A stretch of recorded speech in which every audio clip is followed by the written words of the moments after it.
Establishing the Bodhimanda, Volume 6, Chapter 2, Sutra.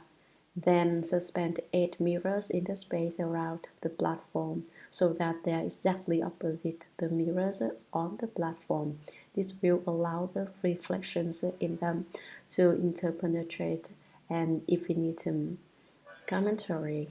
Then suspend 8 mirrors in the space around the platform so that they are exactly opposite the mirrors on the platform. How can they be hung in space, you wonder, just as one hangs a lamp from the ceiling? How could one hang them in space alone like the sun? That's not what's meant here. The meaning is to hang them so that they are suspended in the space in the room. The mirrors are placed facing one another. This will allow the reflections in them to interpenetrate and infinitum. That means that the image in one is caught in the other, and within that the image of the interpenetration is shown, and so on, layer within layer in never-ending succession. Sutra. During the first 7 days, bow sincerely to the first come ones of the 10 directions, to the great Bodhisattvas, and to the names of the Arhats. Throughout the 6 periods of the day and night, continually recite the mantra as you circumambulate the platform. Practice the way with a sincere mind, reciting the mantra 108 times at a stretch.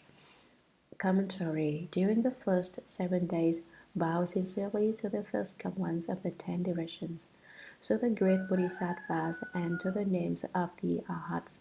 Throughout the 6 periods of the day and night, continually recite the mantra as you circumambulate the platform. The mantra here is the entire Shurangama mantra. Practice the way with a sincere mind, reciting the mantra 108 times at a stretch. A sincere mind means that you don't think of anything else. You single-mindedly hold to the mantra. Each time you recite, go through the mantra 108 times without stopping.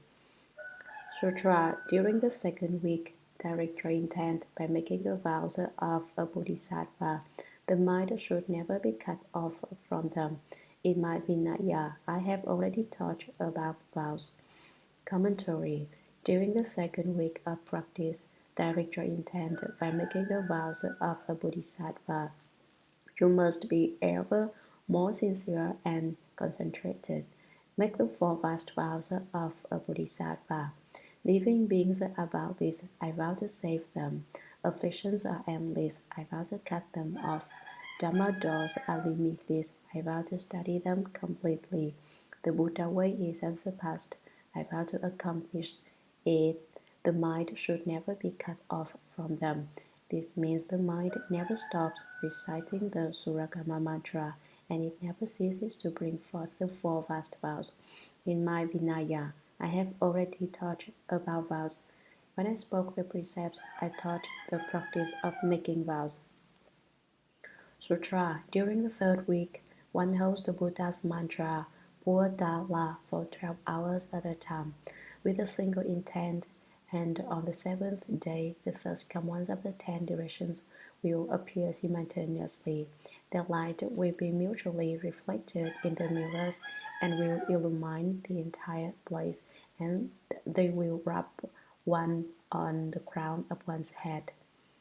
Commentary. During the third week, one holds the Buddha's mantra, Proper Dharma, for 12 hours at a time with a single intent. One holds and recites the mantra, Si Dan Dua Bua Da La, spoken by the Buddha, that is, the Shurangama mantra. On the 7th day, the first come ones of the 10 directions will appear simultaneously. They will suddenly appear in the Bodhimanda all at the same time. Their light will be mutually reflected in the mirrors and will illumine the entire place, and they will rub one on the crown of one's head. You will have the crown of your head rubbed by the Buddhas of the 10 directions, and this act will be reflected within the facing mirrors and in a bright image, which repeats itself and infinitum. Sutra. If one cultivates this samadhi in the Buddhimanda, then even in the Dharma Ending Age, one can study and practice until one's body and mind are as pure and clear as a Vaidurya. Commentary. If one cultivates this samadhi in the Buddhimanda with a platform as described above, and if the first commands of the 10 directions appear simultaneously, and aid one by rubbing one on the crown of the head, and if in this way one can practice samadhi, cultivating the return of the hearing to hear the self-nature, and even in the Dharma Ending Age, one can study and practice until one's body and mind are as pure and clear as a Vaidurya. One's body and mind will become as transparent as crystal and will shine with light. Sutra. Ananda, if any one of the Vishu's precept transmitting masters or any one of the other Vishu's practicing with him is not pure, the Buddhimanda as described will not be successful. Commentary. Ananda, if any one of the Vishu's precept transmitting masters or any one of the other Vishu's practicing with him is not pure, then the Buddhimanda as described will not be successful. Ananda, we should know that if the Vishu who is cultivating and upholding this method with the Shurangama mantra had even one precept transmitting master who was not pure, or if he is cultivating this practice with another Vishu who is not pure, then the method will not be successful. It won't work if any one of these people is impure, that is, if they don't hold the precepts purely. Perhaps they hold the precepts and yet violate them. One is not supposed to kill, but they have killed, or one is not supposed to steal, but they have stolen. One is not supposed to commit acts of deviant sexual conduct, and they have done so. Or one is not supposed to lie, but they have lied. The Buddha taught us not to lie, but they dispense with the not and just hold to the lie. If that is how it is, the Buddhimanda will not be successful. All the work of cultivating, all the mantras you held, will still not bring you success.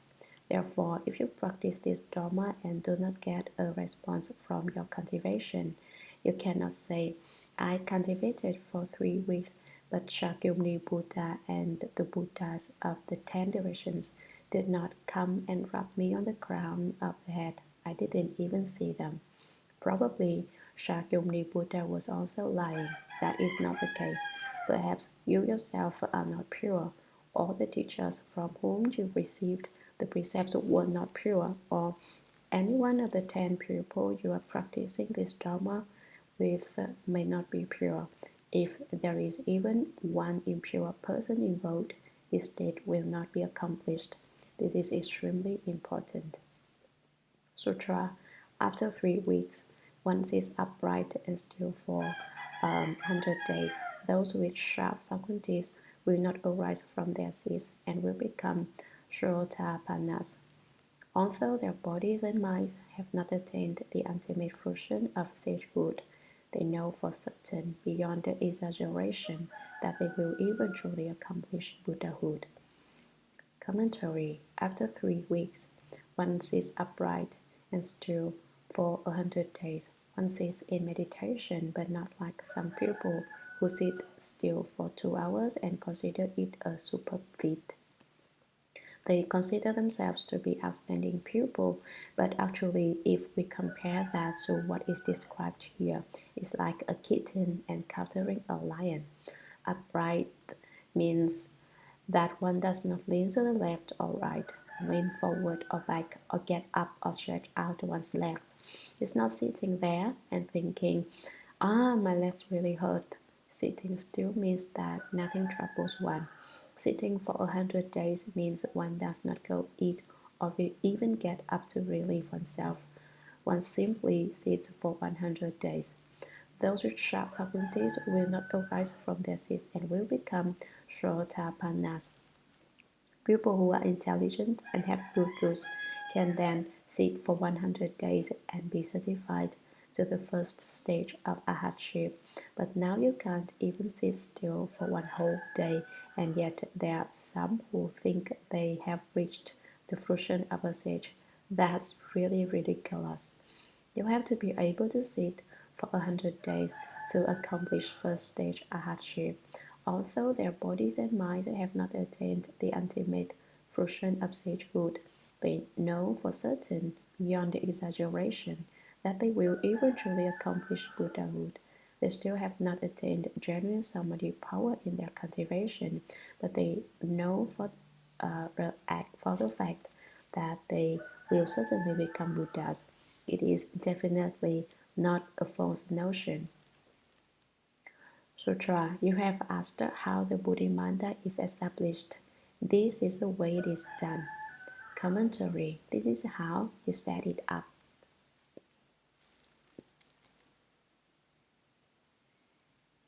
The Spiritual Mantra, Volume 6, Chapter 3, Sutra. Ananda bowed at the Buddha's feet and said, After I left the home life, I relied on the Buddha's affectionate regard because I sought the erudition. I still have not been certified to the unconditioned. Commentary. After Ananda heard this description by Shakyamuni Buddha, he bowed at the Buddha's feet and said, After I left the home life, I relied on the Buddha's affectionate regard. I counted on the Buddha's fondness for me, for all needs special affection. Because I sought erudition, I still have not been certified to the unconditioned. He was always concerned about being better than everyone else. I wanted to surpass others, and so he had the idea. You can't recite the sutra from memory, but I can. You can't even explain that sutra, and I remember every word of it. He was always competing to be number one. He decided to use erudition to obtain the first position. True enough, Ananda became foremost in learning, but he still did not certify to the unconditioned. He still had not reached to the fruition of sagehood that was unconditioned. He couldn't obtain the level beyond learning. This was of great harm to him. Sutra. When I encountered that Brahma Heaven mantra, I was captured by the Devon spell. Though my mind was aware I had no power to free myself, I had to rely on Manjushri Bodhisattva to liberate me. Although I was blessed by the first common spiritual mantra of the Buddha summit and imperceptibly received its strength, I still have not heard it myself. Commentary. When I encountered that Brahma Heaven mantra, I was captured by the Devan's spell. Though my mind was aware I had no power to free myself, I became confused by the Devan spell of the externalist way, by the Devan trick of the demonic Dharma. I was physically captured by the spell.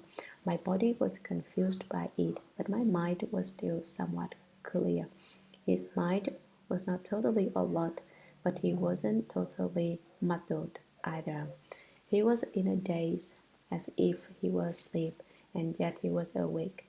He was as if drunk, but he had been taking anything intoxicating, but the effect was much the same as with drink. When you ask a person who's recovered from a drunken binge what he did while under the influence, he will remember some things and forget others. That's the state Ananda was in. Or he was like a person who is about to drift off to sleep. He isn't quite asleep, and yet he has a dream, or what seems to be a dream. He had no power to free himself. It's like encountering a demonic ghost while you are asleep at night, such as a kumbanda ghost, which uses a demonic spell to paralyze you. Then when that happens, you may wake up and stare, but you cannot move. You are held by the demonic power of the ghost. That's what Ananda experienced. Although he was conscious, he was not in control of himself. He could not get free. I had to rely on Manjushri Bodhisattva to liberate me. The Buddha commanded Manjushri Bodhisattva to come and save me. I depended on the Buddha to have Manjushri Bodhisattva rescue me. He freed me. Although I was blessed by the first common spiritual mantra of the Buddha summit and imperceptibly received its strength, I still have not heard it myself. The world honored one, the first come one, the Buddha, used the spiritual mantra spoken by the transformation Buddha atop the Buddha summit. And when Manjushri Bodhisattva came to where I was and recited the mantra, I received the benefit invisibly. That means that when Manjushri Bodhisattva got there, he didn't chant the mantra in a loud voice. He merely had to recite it silently to free Ananda. It's alright to recite the mantra loudly when you are before the Buddhas in the temple, but when you are out at other places, you can recite it silently, and it is just as effective. If you got out on the streets and start bellowing, Namo Satan Tu Su Cheo Tua Ye, people are going to think you are crazy. You needn't be attached to some particular ritual and thereby cause people to slander the Dharma, which is what they would be doing if they said you were crazy. When they commit slander, they commit offenses. You don't want to say, he commits offenses, that's his problem. I recite even louder and let him slander even more, so that he commits even greater offenses, and he will surely fall into the house. If you have that kind of attitude and intentionally cause people to commit offenses so that they fall into the house, then you shouldn't even study the Buddha Dharma. People who study the Buddha Dharma are sympathetic and compassionate toward others. Their attitude is to do nothing that would cause anyone else to fall into their house, even to the point that they would rather go to the house themselves than cause anyone else to go. That's the way you should be. You cannot think, he slandered me, let him fall into the house. Or if I have a run-in with someone, I will go after them and recite the Shurangama mantra, and then when they slander me, they will fall into the house. If you have that kind of thought, then you'd better stop reciting the Shurangama mantra right this minute and leave off your study of the Buddha Dharma. That's because people who study the Buddha Dharma must not hate people, must not be jealous of people, must not obstruct people, must not be selfish in these ways. You cannot have the attitude, I'm fine to hate with you. The Buddha Dharma exists for the sake of rescuing all living beings. It is not designed to cause living beings to commit offenses. You must be clear about this point. Ananda said, I imperceptibly received its strength, but I still haven't actually heard it. I got the strength from it, but silently and invisibly, so I've never actually heard it. Although I received the benefit of it, I still don't even know how to recite it. I've never even heard it.